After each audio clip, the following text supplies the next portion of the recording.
नमस्कार, प्रणाम। मैं डॉक्टर कुमारी भारती आज आप लोगों के समक्ष उपस्थित हुई हूँ। जो ऑपरेशन सिंदूर है और जो ब्लैकआउट मॉक ड्रिल होने वाला है उसके संबंध में आप लोगों से बातचीत करने के लिए। मित्रों, हम भुला नहीं सकते हैं जो पहलगाम में जो हमला हुआ 22 तारीख को यानी 22 अप्रैल को जो हमला किया गया, यानी कि जिसमें हमारे भाई बंधु कलमा पढ़ने के नाम पर मारे गए। अर्थात आतंकवादियों ने एक टास्क दिया कि आपको कलमा पढ़ना होगा। जो पढ़ लिए वो तो सही है, निकल गए, लेकिन जिन्होंने नहीं पढ़ा वो मृत्यु को प्राप्त हुए, उन्हें गोलियों से भून डाला गया। अब कितनी दुखद बात है कि कितनी बहनों का, कितनी माँओं का सिंदूर उजड़ गया, कितने पुत्र, कितनी पुत्रियों ने अपने पिता को खो दिया। अब उसी का परिणाम है कि जो 7 तारीख को 1:04 से लेकर के 1:11 तक जो ऑपरेशन को जन्म दिया गया, यानी कि भारत की तरफ से हमला किया गया, यानी पाकिस्तान की धरती पर बिना कदम रखे हुए ड्रोन के द्वारा, मिसाइलों के द्वारा जितने भी पाकिस्तान के 9 आतंकी ठिकाने थे उस पर हमला किया गया। ये एक स्ट्राइक थी जो पहलगाम हमले का एक जवाब था। मित्रों, युद्ध कभी भी सही नहीं होता। इसमें चाहे उस तरफ के लोग मारे जाए, चाहे हमारे तरफ के लोग मारे जाए, कहीं ना कहीं एक तरह की त्रासदी है, मानवता पर कुठाराघात है।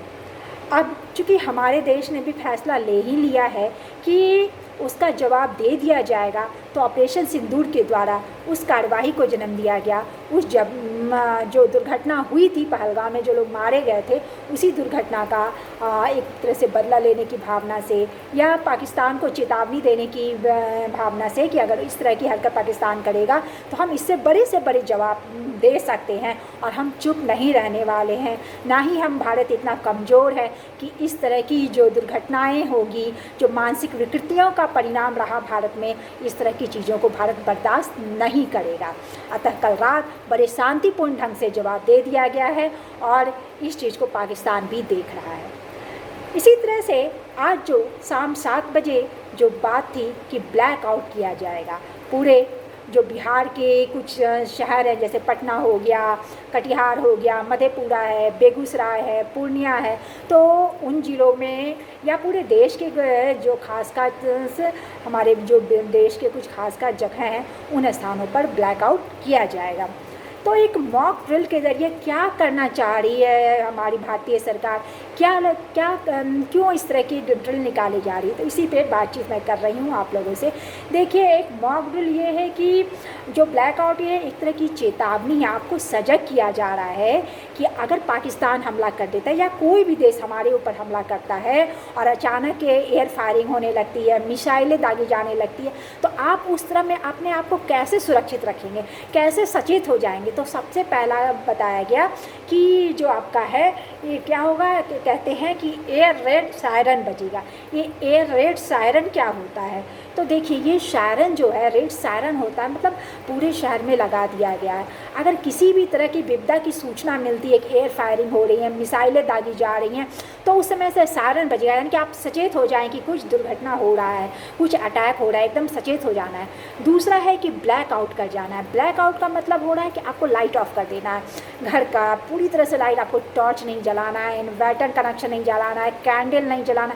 आप जिस जगह भी, अगर आप कार में हैं तो कार की बत्ती बंद कर दीजिए, आप एक्टिवा में है, गाड़ी में, मोटरसाइकिल में है, आप जहाँ भी है पूरा अंधकार कर दीजिए, यानी पूरी तरह से अंधकार में स्थिति पैदा कर देनी है। क्यों? क्योंकि हमारे ऊपर हमला किया जा रहा है। अगर हम जरा भी रोशनी देंगे तो जो हमारे जो दुश्मन है उनको दिख सकता है कि कहाँ क्या है और क्या नहीं हो रहा है, तो हमला और तेज हो जाएगा, इसलिए ब्लैकआउट कर जाना है। तीसरा है कि कैमोफ्लेज अभ्यास। ये कैमोफ्लेज अभ्यास क्या होता है, तो जहाँ से जैसे कि दूर संचार का कनेक्शन है, बिजली टावर है, तो इन सब चीज़ों को आपको सुरक्षित करना है, यानी ढक के रखना है। क्योंकि कोई भी जब हमला होता है, जब विपक्षी हमला करता है, तो सबसे पहले दूर संचार को कनेक्शन बनाता है, बिजली को जहाँ कनेक्शन होती है उसको कनेक्शन बनाता, मतलब उस पर हमला सबसे पहले किया जाता है कि बिजली का कनेक्शन तोड़ दिया जाए। आपका दूर संचार यानी जो लोग एक दूसरे से कनेक्ट हो रहे हैं, उस मीडिया को डिस्कनेक्ट कर दिया जाए ताकि लोग एक दूसरे से संपर्क ना कर पाए। तो आपको एकदम सावधान हो जाना है, उसको सुरक्षित कर जाना है ताकि दुश्मनों की नज़र उस पर ना पड़े। फिर है निकासी अभ्यास। अब युद्ध हो रहा है, हम फंस गए, एयर फायरिंग हो रही है, ठीक है, मिसाइलें दागी जा रही, तो हमको कैसे मतलब निकल जाना। अगर किसी शहर में कोई निशाना बना लिया गया तो उस शहर से कैसे हमको निकालना है, ये सरकार आपको बताएगी और उसका अभ्यास आपको सरकार के साथ करना। और उससे भी पहली बात है कि अगर अचानक से रेड लाइट बजती है और आप सायरन बजती है और आप जल्दी जल्दी ब्लैक आउट होते हैं और उसमें आपको ब्लैक आउट होकर कैंडल होके ही नहीं करना है। अगर सायरन बज रही है, ब्लैक आउट हो रहा है, तो आपको छुप भी जाना है, अपने आप को सुरक्षित रखना है। आप पलंग के नीचे छुप जाइए, आप चौकी के नीचे छुप जाइए, आप बाथरूम के किनारे में चले जाइए, किचन का कोना पकड़ लीजिए, मतलब कहीं कोने होने में जाके अब आप एकदम शांति से छुप जाइए, ठीक है, और अपने आप को सुरक्षित कीजिए। उसके बाद है कि निकासी का अभ्यास, कि हमको धीरे धीरे कैसे, अगर लंबा युद्ध हो रहा है तो हमको कैसे उस जगह से बाहर आना है। और उसके बाद है कि सार्वजनिक प्रशिक्षण सत्र। अगर सरकार आपको कोई प्रशिक्षण दे रही है, कोई ट्रेनिंग दे रही है, तो आप उसमें प्रॉपर रूप से भाग लीजिए। ये आपकी सुरक्षा के लिए, आपके परिवार की सुरक्षा के लिए, देश की सुरक्षा के लिए, समाज की सुरक्षा के लिए आप इस पर बिल्कुल अमल करें, अभ्यास करें। ये हम सबों की सुरक्षा के लिए। मैं बार बार कहती हूँ कि युद्ध कभी भी किसी चीज़ का परिणाम नहीं होता। जैसे श्री अरविंद ने भी कहा था कि अभी हम 2 विश्व युद्धों से गुजर चुके हैं, लेकिन अगर तीसरी विश्व युद्ध होती है तो उसमें पूरे तरह से त्राहिमाम हो जाएगा और खुद धीरे धीरे लोग आध्यात्मिक होते जाएंगे, आध्यात्मिकता का मार्ग अनुसरण करेंगे। हमने देखा है जापान के नागासाकी में, हिरोशिमा में किस तरह से एटम बम गिराया गया था और किस तरह से लोग वहाँ के जो रह गए थे, जो मर गए तो मर गए, किस तरह से वहाँ विध्वंस हुआ था, और जो बच गए थे किस तरह से उनके हाथ पाँव सब गल गए थे, प्लास्टिक के समान उनका शरीर हो गया था, और वर्षों सदियों पीढ़ियाँ जो है उस चीज़ को झेलती रहे, उसे बाहर आने में कितना समय लगा था। तो हमको इस तरह की भगवान करे कि इस तरह का समय ना आए, इस तरह का युद्ध ना हो और इस तरह की परिस्थितियाँ देश में जन्म ही ना ले।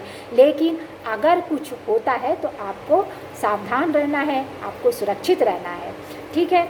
और इसी तरह से जो हवाई हमला है, ठीक है, तो जो हवाई अगर हमला होता है, अगर कुछ भी कोई हमला होता है तो आप क्या करें। तो सबसे पहले बताया जा रहा है जैसे कि आवश्यक चीज़ को रखें, जैसे आप दवाइयाँ हो गई, पानी हो गया, कुछ खास फूड्स हैं जो उसको आप लेते हैं, टॉर्च हो गया, मोमबत्ती हो गई, तो बुनियादी सामान को आप अपने पास रखें।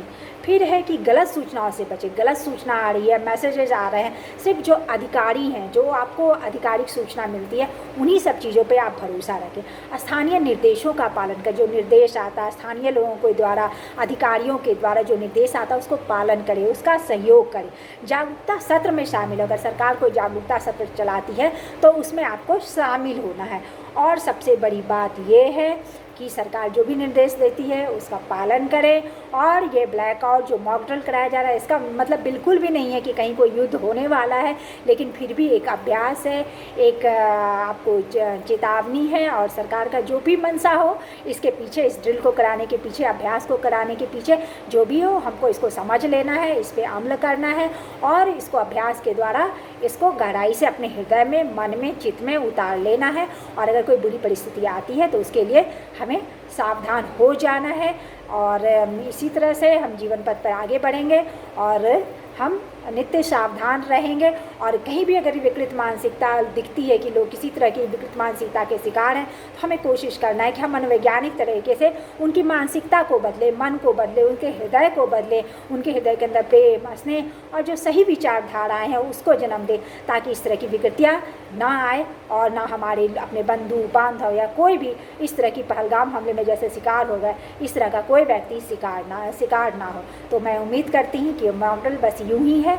हमें एक तरह की जैसे हम प्रशिक्षण लेते हैं वैसे ही एक आम प्रशिक्षण है और दूरगामी इसका कोई मतलब कि ये बस एक अभ्यास है, यूँ ही रह जाए और हम सुरक्षित जैसे हैं वैसे ही सुरक्षित रखें और दूसरे देश भी समझ जाएं कि हम भी इतने कमज़ोर नहीं हैं। भारत शांति प्रिय देश है लेकिन कमज़ोर भी नहीं है।